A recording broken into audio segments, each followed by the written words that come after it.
Hello, I'm Dr. Neetika Modi from Studio Aesthetic, Juhu, Mumbai. And with me is Dr. Madhu Chopra here.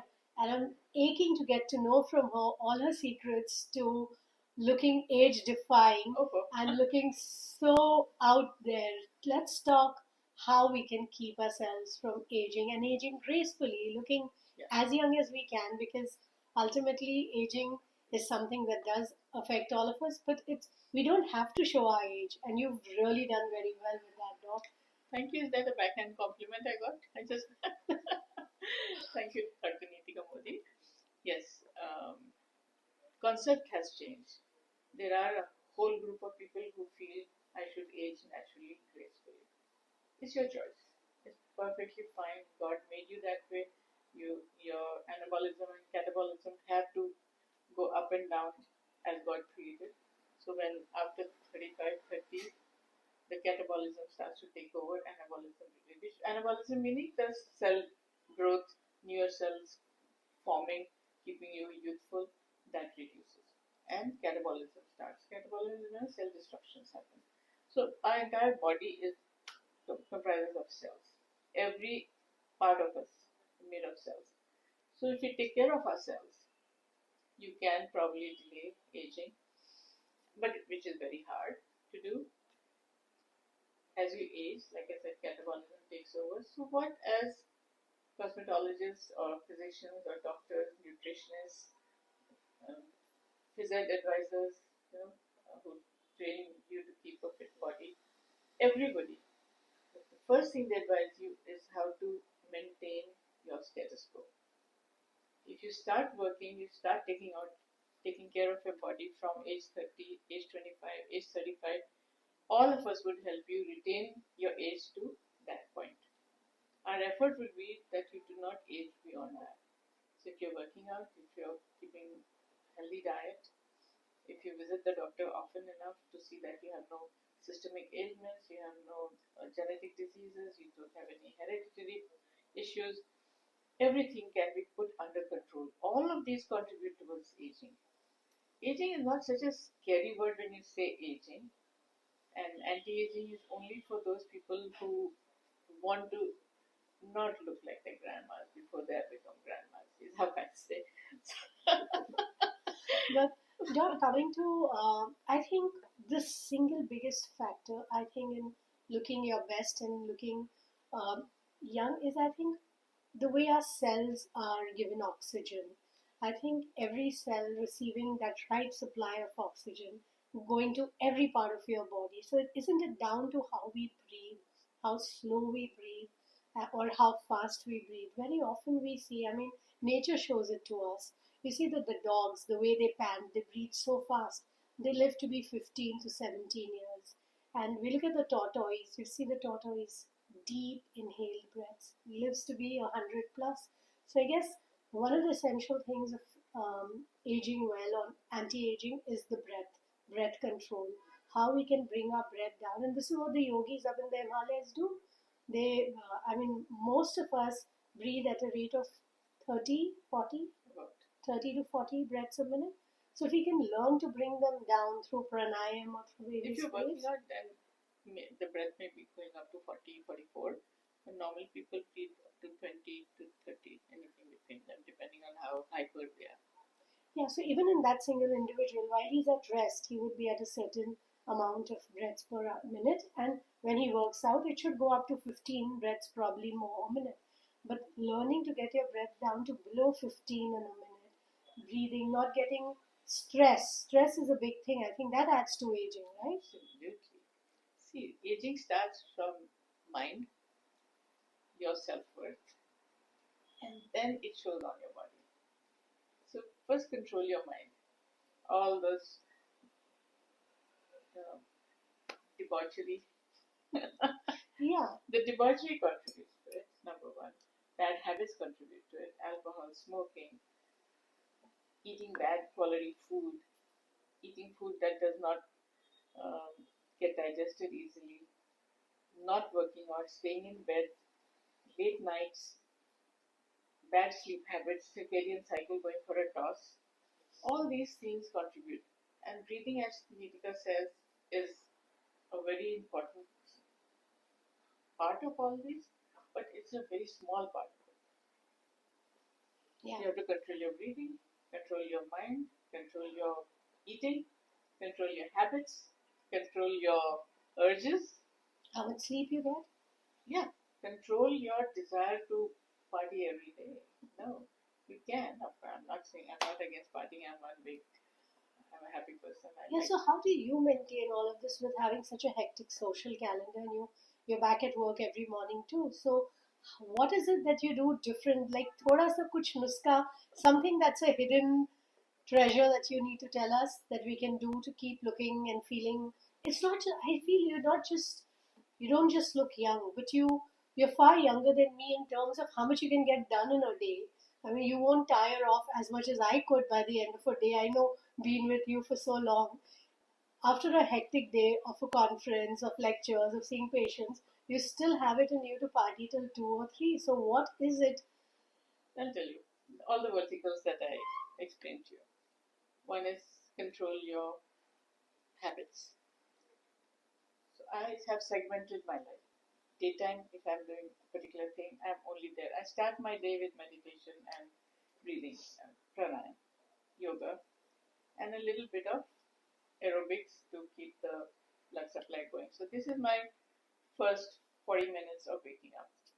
After that, I just calm myself down, plan my day. I'm basically a calm person, but I completely lower my breathing, lower my anxiety, lower my worry, plan my day, plan my talk, plan my speech, plan everything in my head and feel I'm ready.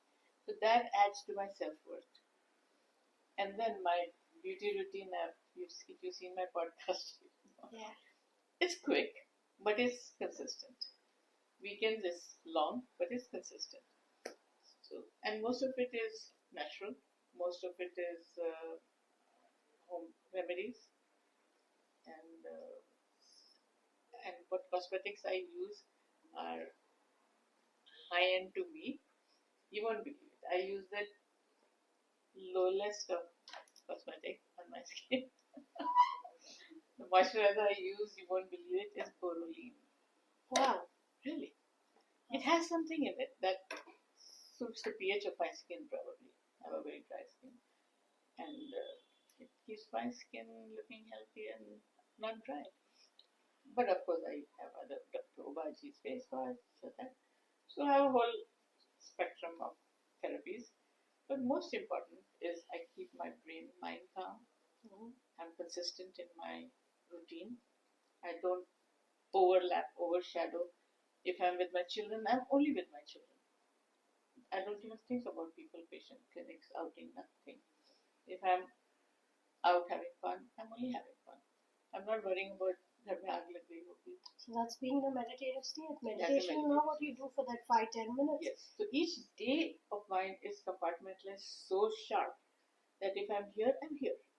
I'm not thinking about anything else, maybe except that I'm hungry. Alright. So that's one. So self-worth is very important. You have to talk to yourself. You have to tell yourself that you're good. Shut the noise out. Don't listen to people who don't care for you. Don't listen to people who are in the habit of talking Yeah, keep the negative rubbish. out. Keep all the noise out of your life. True. Just think positive, talk to you positive.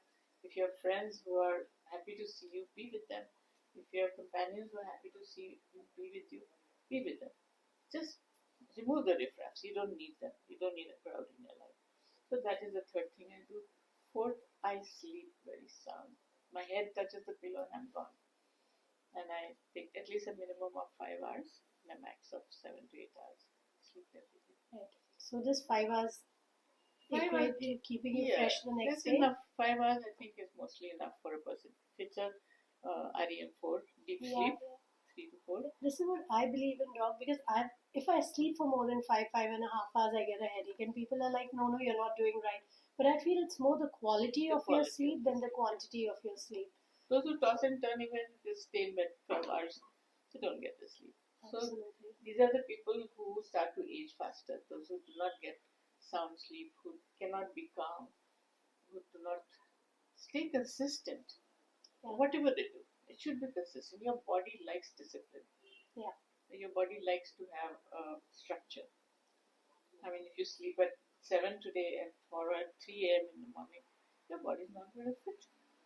Yeah. So it'll protest, and the way it protests, it bring in diseases, bring in problems, bring in mental issues. Yeah. So body is protesting. Great. So I guess anti-aging is a lot to do with what we do on our insides rather than what we do on the outside. Mostly it's the inside.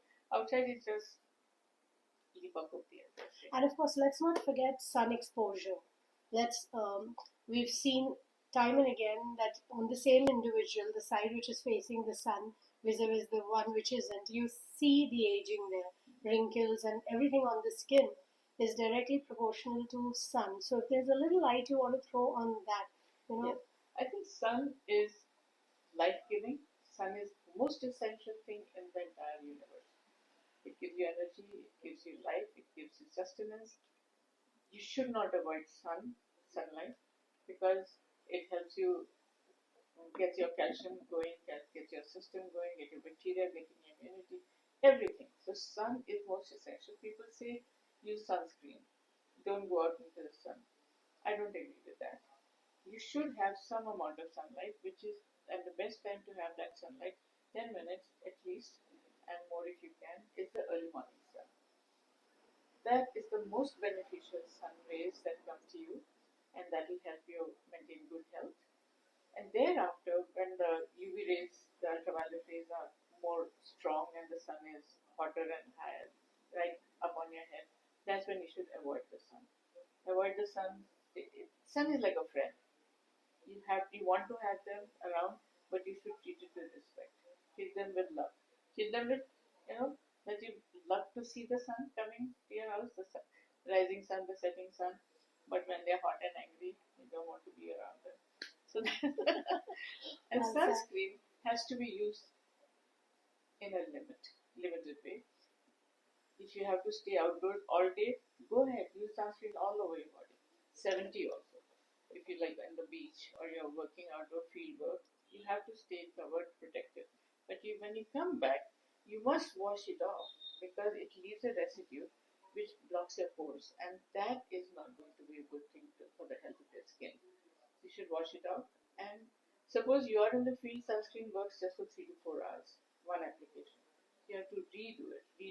So sunscreen within limits is a necessity. But it's not that आप घर के अंदर भी बैठे हुए हैं तो some people advise that even at home, as soon as you wake up, you put your moisturizer, put your sunscreen. I don't agree with that. Your skin needs to create the melanin that it creates. It needs to make that. If you continue putting sunscreen all the time, the melanin will not happen. And if you don't have the melanin, your skin is nude. It's not protected. Because here in our country especially, you need to have, that's why we are brown, different shades of brown. Some are Gora brown, some are darker brown. Depends on the epigenetics of Haiti. But it is just a protective film on your body. It's nothing to do with dark skin, Gora skin. No, it's your protective layer which is necessary. So when you put sunscreen, use it judiciously when you actually are going out into the harmful UV rays. But not when you're sitting at home under these lights. You need that to get your melanin going. And don't shy from having melanin pigments on your body. It's good. Great. That's a very informative thing, because most often I've heard people say wear sunscreen even indoors. I've heard that too, but I don't agree with that. Maybe I'm old fashioned. Maybe my tube lights and my lights don't harm my skin as much. Okay. That's a fact. So great. We will come back soon on the same channel talking to you a bit more on holistic health. Holistic health, where we bring together modern medicine